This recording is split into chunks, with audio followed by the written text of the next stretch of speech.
नमस्कार दोस्तों, स्वागत है आपका हमारे YouTube चैनल ज्ञान गंगा में। दोस्तों, आज हम आपके लिए एक ऐसी कहानी, एक ऐसा प्रसंग लेकर आए हैं इस वीडियो में जो काफ़ी अच्छी प्रेरणा देगा आपको। ये कहानी हमने एक वेद पुराण शास्त्रों से ली है। दोस्तों, ये गौ माता की कहानी है। काफ़ी दुख भरी कहानी है। दोस्तों, आज मैं आपको ऐसी कहानी इस वीडियो में बताने वाला हूँ।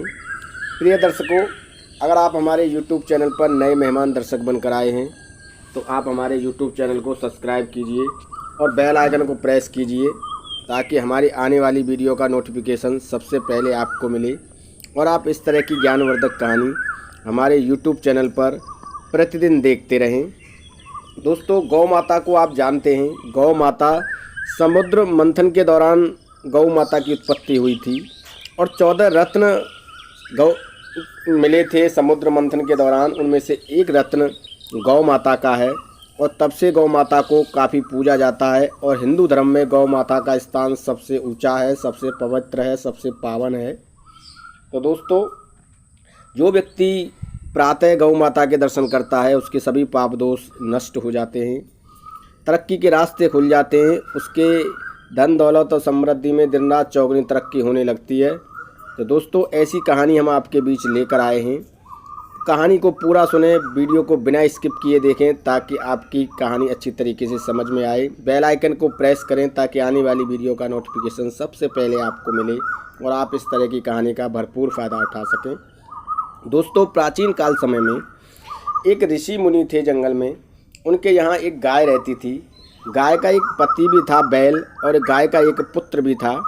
तीनों का जीवन काफ़ी खुशमय था। अपने जीवन से उन्हें कोई शिकायत नहीं थी। अपने जीवन से उन्हें कभी कोई शिकवा और गिला नहीं था। समय धीरे धीरे बदलता है।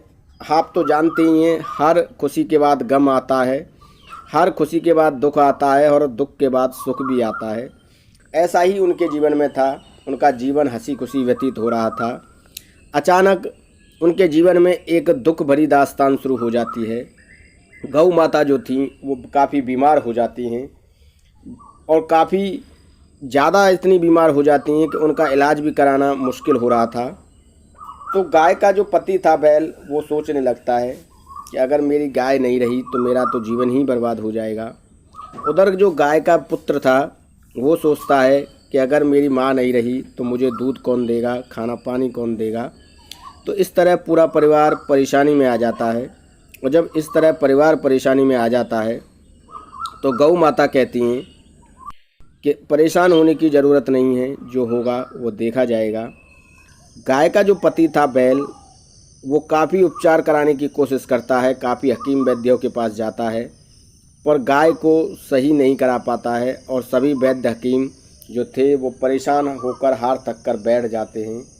तब वो एक पहुँचे हुए वैद्य के पास जाता है और उस पहुँचे हुए अच्छे नामचीन वैद्य ने गाय का इलाज किया और उसने पाया कि गाय को अगर एक संगीत सुनाया जाए, एक काफ़ी दूर एक ऋषि मुनि संगीत सुनाते हैं, वहाँ से कोई संगीत सीख कर आए और गाय को वो संगीत सुनाए तो गाय जल्द स्वस्थ हो सकती है। काफ़ी पशु पंछी जीव जंतु पास में इकट्ठा हो जाते हैं और बैल जो था वो सभी से मदद मांगने लगता है कि कोई पशु पंछी उस ऋषि से संगीत सिखाए और संगीत सीखकर मेरी गौ माता को ठीक कर दे, मेरी गाय को ठीक कर दे। पर कोई इस बात के लिए रजामंद नहीं होता है, इस बात के लिए कोई हामी नहीं भरता है कि वो संगीत सीख कर आए और गौ माता को जल्द ही स्वस्थ कर दे। कोई भी इस बात के लिए राज़ी नहीं होता है और जो गाय का पति था बैल, वो काफ़ी परेशान हो जाता है, काफ़ी मायूस रहने लगता है कि अब गाय कैसे ठीक होगी और अब मैं कैसे गाय का उपचार करा पाऊँगा। क्योंकि जो पहुँचे हुए ऋषि वैद्य थे उन्होंने यही बताया था कि अगर कोई संगीत सीख कर आए और गाय को सुनाए तो गाय जल्द स्वस्थ हो सकती है। जब वो पंछी वहाँ पर इकट्ठा हुए थे तो उन पंछियों में एक कोयल भी वहाँ पर मौजूद थी और वो कोयल इन सब बातों को बड़े ध्यान मग्न होकर सुन रही थी। और वो कोयल अपने घर जाकर अपने पति से कहती है कि एक गौ माता हैं और वो काफ़ी बीमार हैं और उनका उपचार नहीं हो पा रहा है। अगर मैं एक संगीत सीख कर आऊँ और वो संगीत गौ माता को सुना दूं तो गौ माता जल्द ही स्वस्थ हो सकती हैं। तो कोयल का जो पति था वो कोयल से मना कर देता है और कह देता है कि तुम इन व्यर्थ की बातों में मत पड़ो, बच्चे हमारे अभी छोटे छोटे हैं, तुम अगर जाओगी तो इन बच्चों का ख्याल कौन रखेगा। इस तरीके से कोयल का पति मना कर देता है और कोयल जो है परेशान होकर मायूस होकर एक तरफ बैठ जाती है और वो सोचने लगती है कि अब मैं संगीत कैसे सीख कर आऊँगी, अब मैं संगीत सीख कर नहीं आऊँगी तो गौ माता कभी स्वस्थ नहीं हो पाएंगी, उनके परिवार का क्या होगा, उनके परिवार पर क्या गुजरेगी। ये सब बातें कोयल सोचने लगती है। कोयल काफ़ी मायूस और काफ़ी परेशान होने लगी थी और इधर गाय का परिवार भी काफ़ी परेशान था। गाय का बैल और गाय का बेटा जो था वो भी काफ़ी परेशान थे। तो कोयल एक दिन रात के समय में अपने बच्चों को छोड़कर एक उड़ान भरती है और जहाँ पर वो ऋषि संगीत सिखाते थे वहाँ से संगीत सीखती है वहाँ पर जाकर, और 5 दिन तक वो संगीत सीखती है। और संगीत सीखने के बाद वो 5 दिन के बाद अपने घोंसले में वापस आती है।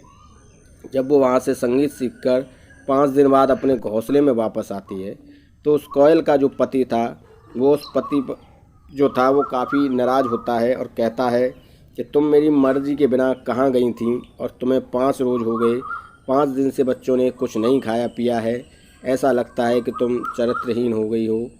तो कोयल ये सुनकर काफ़ी मायूस हो जाती है। पर जो और पंछी थे वो पंछी जो है कोयल के पति को समझाते हैं कि कोयल गौ माता के लिए संगीत सीखने गई थी और गौ माता को कोयल जो है जल्द स्वस्थ करना चाहती हैं। और यह सब बातें जब कोयल का पति सुनता है तो कोयल को क्षमा कर देता है और कोयल को क्षमा करने के बाद उसका पति जो है कोयल से कहता है कि ठीक है, गौ माता को जल्द ही स्वस्थ करो। तो कोयल फिर एक बार उड़ान भरती है उस ऋषि के आश्रम के लिए जिस ऋषि ने संगीत सीखने के लिए कहा था। तो कोयल उस ऋषि से जाकर कहती है कि हे ऋषि मुनिवर, मैंने गौ माता को स्वस्थ करने के लिए संगीत सीख लिया है, आप बताइए गौ माता को कैसे स्वस्थ करना है। तो वो जो ऋषि मुनिवर जो वैद्य थे वो कोयल के साथ उस गौ माता के पास आते हैं और बैल जब कोयल को यह देखता है कि कोयल संगीत सीखकर आ चुकी है और वो गौ माता को जल्द ही स्वस्थ कर देगी, तो गाय के जो बैल और पुत्र था वो दोनों काफ़ी खुश हो जाते हैं, उनकी खुशी का ठिकाना नहीं रहता है। वो अब सोचने लगे कि अब हमारे गाय ठीक हो जाएगी, हम जैसे थे वैसे ही स्थिति में आ जाएंगे और हमारे जीवन में सब कुछ सही हो जाएगा, ठीक हो जाएगा। ये जो है वो सोचने लगते हैं। प्रिय दर्शकों, वैद्य जो थे वो कोयल से कहते हैं कि कोयल, गाय के कान में तुम प्रतिदिन संगीत सुनाना और 5 दिन तक ये संगीत जब तुम सुनाओगी तो गाय माता जो है वो स्वस्थ हो जाएंगी और शीघ्र ही वो पहले जैसी अवस्था में आ जाएंगी। तो कोयल की आवाज़ आप जानते हैं काफ़ी मधुर आवाज़ होती है और काफ़ी अच्छी आवाज़ कोयल की होती है। तो कोयल गौ माता के कान में प्रतिदिन संगीत सुनाती थी और जब वो संगीत सुनाती थी तो गौ माता धीरे धीरे अपनी पुनः उसी स्थिति में लौटने लगीं जिस स्थिति में वो पहले थी, यानी कि वो अब पूर्णतः स्वस्थ होने की तरफ बढ़ रही थी और धीरे धीरे वो स्वस्थ होती चली गईं और उनका जो बुरा समय था वो टलता चला गया और अच्छा समय उनके जीवन में आने लग गया। कोयल की इस लगन और मेहनत से गौ माता स्वस्थ हो गई और उनका परिवार पहले की तरह हंसी खुशी अपना जीवन बिताने लगा। उनके जीवन में जो आपदा विपदा थी वो टल गई और जो दुख भरे दिन थे वो चले गए एक कोयल की वजह से। गाय के पति बैल ने कोयल को धन्यवाद दिया और कहा, हे कोयल, तुम्हारी वजह से आज हमारी गाय हमारे साथ है, हमारी गाय को कुछ नहीं हुआ। बेटा भी जो था वो कोयल को धन्यवाद देने लगा कि हे कोयल, तुम्हारी वजह से आज हमारी माँ बच गई और आज हमारी माँ हमारे बीच में हैं, स्वस्थ हैं, अच्छी हैं और अब हमारा परिवार पहले की तरह खुशहाल जीवन जी सकता है। जो दुख भरे जीवन था, हमारा दुख भरा जो समय था वो टल गया। इस तरीके से गाय का परिवार कोयल को धन्यवाद देने लगा, उनका शुक्रिया अदा करने लगा। सभी पंछी जो थे वो भी वहाँ एकत्रित हुए थे, वो भी कोयल का धन्यवाद करने लगे, वो भी कोयल को धन्यवाद देने लगे और कोयल का शुक्रिया करने लगे कि कोयल, तुम्हारी मेहनत से आज एक गाय के प्राण बच गए और एक गाय जो है स्वस्थ हो गई, अच्छी हो गई और तुम इसी तरह हमेशा अपने मधुर संगीत से लोगों को स्वस्थ करती रहो, लोगों को जागरूक करती रहो, लोगों को दूर करती रहो, कोई रोगी ना रहे, सब निरोगी हो जाएं।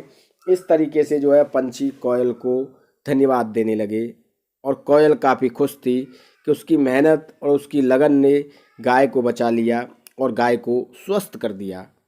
तो मित्रों, आज भी अगर कोई रोगी होता है या कोई गाय होती है या कोई जानवर होता है, अगर कोयल अपना संगीत उसके कानों में सुना दे तो वो जानवर या पंछी या व्यक्ति जल्द ही स्वस्थ हो जाता है।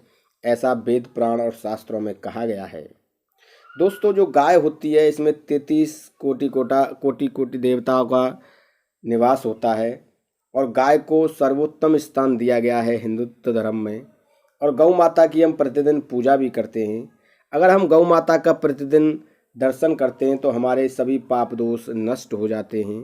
ऐसा गरुड़ पुराण और शिव महापुराण में उल्लेख किया गया है। प्रिय दर्शकों, ये कहानी हमारी कोई मनगढ़ंत कहानी नहीं होती है। ये कहानी वेद पुराण शास्त्रों से ले जाती हैं। तभी आपके बीच हम इन कहानियों को लेकर आते हैं और इन कहानियों के माध्यम से आपको हम ये समझाने की कोशिश करते हैं कि आप हमेशा इस तरह की विचार अपने मन में रखें, हमेशा दूसरों का आदर करें, सम्मान करें, दूसरों की मदद करें। प्रिय दर्शकों, हमारा इस कहानी का उद्देश्य सिर्फ यही है, जो प्राचीन काल में ज्ञान था वो लुप्त हो रहा है, उस ज्ञान को हम एक बार दोबारा से आपके बीच ला सकें, उस ज्ञान को हम एक बार दोबारा से आपके बीच उजागर कर सकें, ताकि आप इस तरह की ज्ञान की बातें सीखकर, इस तरह की ज्ञान भरी प्रेरणा आप हमारी वीडियो से लेकर अपने जीवन को सफल बना सकें, अपने भविष्य को सफल बना सकें, अपने दिन रात चौगुनी तरक्की कर सकें, अपने बच्चों को एक नई शिक्षा दे सकें, अपने बच्चों को एक नया मुकाम दे सकें, अपने बच्चों को एक नई दिशा की ओर ले जा सकें। ये हम कल्पना और उम्मीद आपसे करते हैं इन कहानियों को लेकर। इसके अलावा दोस्तों, इस तरह की ज्ञानवर्धक कहानी आपको हमारे चैनल पर प्रतिदिन देखने के लिए मिलती रहती हैं और आगे भी मिलती रहेंगी। इस तरह की ज्ञानवर्धक कहानियों से आपका हम ज्ञान प्रतिदिन बढ़ाते रहेंगे। इसके अलावा अगर आप हमारे YouTube चैनल पर, प्रिय दर्शकों, अगर आप हमारे YouTube चैनल पर नए मेहमान दर्शक बनकर आए हैं तो आप हमारे YouTube चैनल को सब्सक्राइब कीजिए, बेल आइकन को प्रेस कीजिए, प्यारे प्यारे कमेंट कीजिए, बेल आइकन को प्रेस करना ना भूलें, ताकि हमारे आने वाली वीडियो का नोटिफिकेशन सबसे पहले आपको मिले और आप इस तरह की ज्ञानवर्धक कहानियाँ हमारे चैनल पर प्रतिदिन देखते रहें और अपना और अपने परिवार का ज्ञानवर्धन करते रहें, अपने और अपने बच्चे और अपने परिवार के ज्ञान को आगे निरंतर बढ़ाते रहें। इसके अलावा अगर आपको कहानी पसंद आई हो तो वीडियो को लाइक कीजिए, व्हाट्सएप, फेसबुक और सोशल मीडिया पर अपने मित्रों में शेयर कीजिए, ताकि इस तरह की कहानी हम प्रतिदिन आपके लिए लाते रहें और आप और आपके मित्रों का ज्ञान प्रतिदिन बढ़ाते रहें। दोस्तों, अगर वीडियो अच्छा लगा हो तो प्लीज़ लाइक कीजिए, शेयर कीजिए और प्लीज़ मेरे चैनल को सब्सक्राइब करना ना भूलें। धन्यवाद। नमस्कार।